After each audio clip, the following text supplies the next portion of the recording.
This game is really evenly matched, Skip. Yep. Because if you look at it, the only place that I can say the Eagles have a definitive advantage is at the quarterback. Offensive line, running game, skill position players, Deebo, Kittle, Yep. Ayuk, Jennings, the running backs with C-Mac and Mitchell. I think it's a push. Defensive line, I mean, you look at the defenses, Skip, Fred Warner and Bosa and Armstead might give a slight edge to the secondary of the Eagles. But as far as D-line and linebackers, I think that's a push. The only advantage that I give is Jalen Hurts over Purdy, and I don't think that's a stretch, and I don't think I'm breaking news to anyone. But I just gotta, and maybe it's because I know Kyle. Maybe it's because I want this to happen. And by the way, you watch Kyle grow up. I watch you grow up. I've been knowing it. Kyle's 42. I've been knowing him probably since he was 10. Okay. Or 11. And his father was was my head coach. He was my offensive coordinator first, because when I first got there, he was the offensive coordinator. Yep. Well, he was the quarterback's coach. Chan Gailey was the offensive coordinator. Okay. And I think I'm going to take the 49ers, Skip, in a very close ball game. I love what D'Amico Ryan is doing. Those guys play so extremely hard for him. I know he's going to have a plan, because the one thing you plan for is you got to have a plan for Jalen Hurts' legs. And I don't think he's going to make the mistake that the Minnesota Vikings made when dealing with Daniel Jones. Yep. And let him constantly kill you picking up first downs with his legs. You have to account for him. You almost treat him like when he drops back to pass, guys, you got to stay in your lanes. I know a lot of times, Skip, you can get away with it, like get out of your lane, and you can still get back there and get him. You can't take that kind of opportunity with the Jalen Hurts, guys that dynamic with their legs. And so I think they come up with a great game plan. They neutralize Jalen Hurts' legs. They make him throw the football from the pocket. And I'm going to take the 49ers in a very, very close ball game. I'm going to say 49ers, I'll say 23-20. 23-20. I'm going to go a little lower score than you. Okay. Because this is going to be an old school headbanger's ball. That's what we got going on here, because some heads are going to get banged in this one. And I hope there aren't any concussions, but some blows are going to get struck in this game.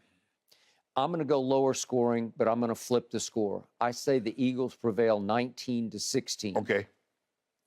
And intriguing is your breakdown, because the truth is, if I go position group by group, all the way across the ball, I give San Francisco a slight edge just about everywhere except maybe the offensive lines. And I think San Francisco's is very good. Yeah. But maybe it's a tiny edge to Philly, just a tiny. Yeah. But everywhere else, I give a slight edge to 49ers until I get to quarterback. Yeah. I'm going to say it one more time. I've never seen anything in my career like Brock Purdy. He is not only defying the odds, he is shattering the mold of what a rookie quarterback can do, because he's won 7 straight games, and he's not doing it as a game manager. Right. Kyle has unleashed him. Well, Skip, if let's just say for the sake of argument, Skip, if Kyle was doing this with a rookie quarterback and he was a first-round pick, you wouldn't be surprised. You're like, hell, he was a first-round pick. Skip, the guy was the last pick in the draft. The guy was he's won 2 playoff games with a 7th-round quarterback. The last pick in the 7th round. Again, you were a 7th-round pick. Yeah, but they had 12 rounds back then. Yeah, forgive me. I was going to do the math on this, and I didn't. But how many times? What's the total number of picks? I don't know. We'll figure this out later. I think they were with compensatories now. I think there was like 262. I think he might have been 2. Okay. Because it used to be 255. Okay, 262. So 261 players got picked ahead of him. And look at him now. Right. He's one step from going to the Super Bowl. Yeah, he's probably going to win Offensive Rookie of the Year. All right. He is surrounded by a really, really good supporting cast. Yes. He is coached by a really, really good head coach. He is. His defensive coordinator is really, really good, and his defense has his back really, really hugely. Yes. So we get all the you can't hand a kid a better new toy than this one, because this is the best toy on in the whole building. So the point is, it's not Brady in 2001 where you just kind of conservatively, let's take our check downs, let's do this. You know, that was Brady's second year. But I'm saying this is a raw rookie starting. At least Brady got to sit there and watch Drew Bledsoe. Yes, absolutely. Sort of, by osmosis, just sort of soak it in. Yes. Oh, this is how you do it at this level. And he was pretty ready to go when he got his chance in the third game of the year. Right. And he never looked back. Right. But even down the stretch, even in that snow job of a tuck rule game, he made a lot of nice. It was snowing cats and dogs because I was there, but he didn't make any sensational throws. He just kept making throws that won the game. But Vinatieri made some snow kicks. That 48-yarder, that bomb kick that he made. I don't know how he did it. Yeah. But he did it. He did that. And even in the Super Bowl, Brady wasn't spectacular, but down the stretch, is John Madden sitting up in the press box on live TV saying, check it out. You guys got to play for overtime. Nope. He completes 5 straight passes, and you know what happened. Right. It was a 49-yard walk-off field goal.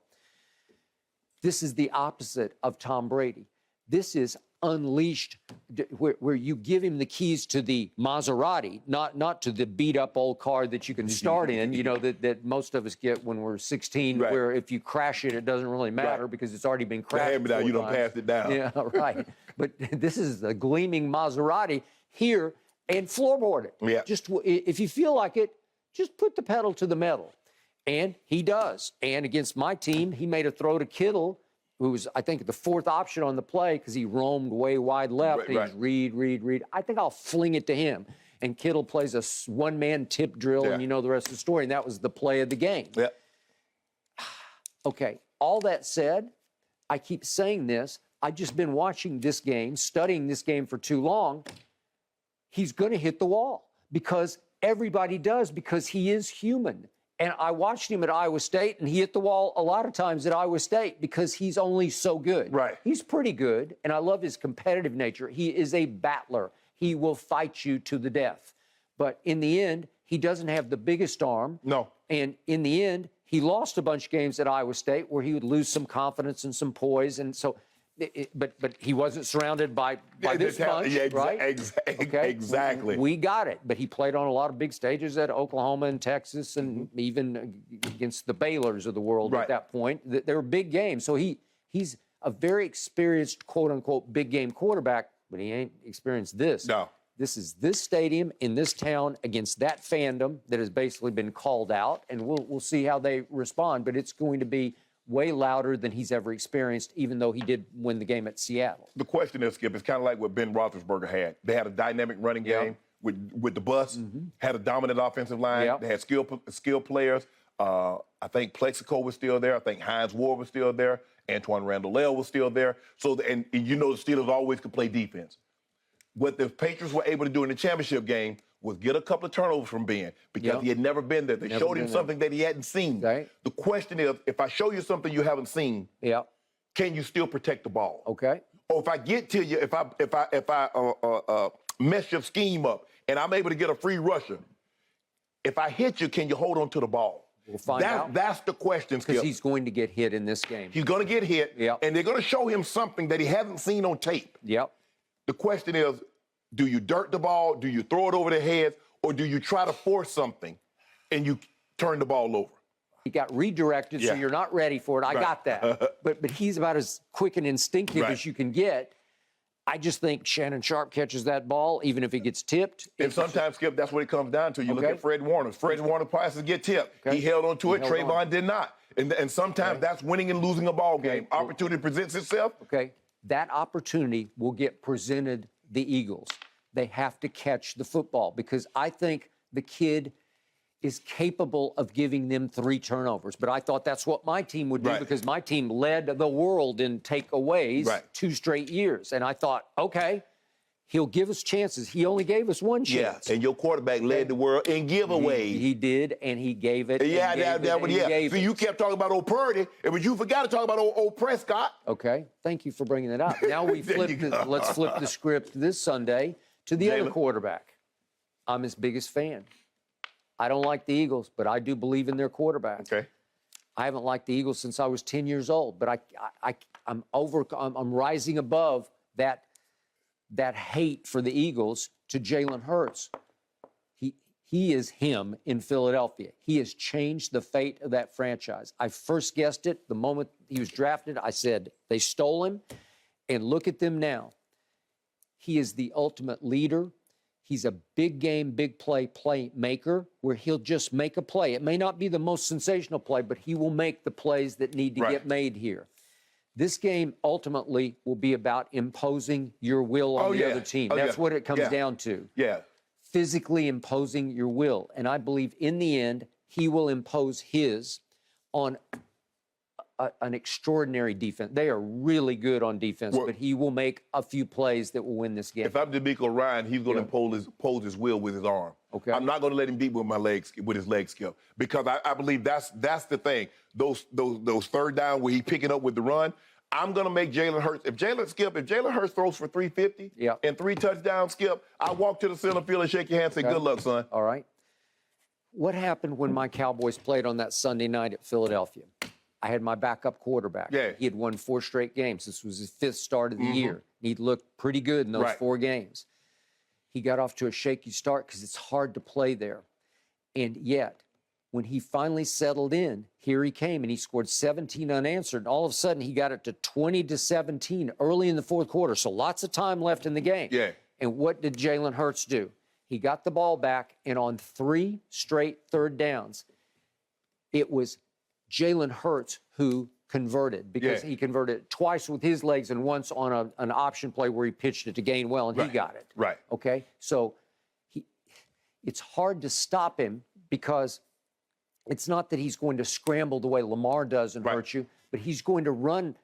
We got their diagram run for it. They just diagram these runs, and he is an artist with the football, and he will make you make choices. It's the 245 to 270 in which he throws for, and then he kills you with the 75 to 80 yards rushing. Yeah, he does. That's what beats you down. They're key rush yards. They're 3rd and 4s.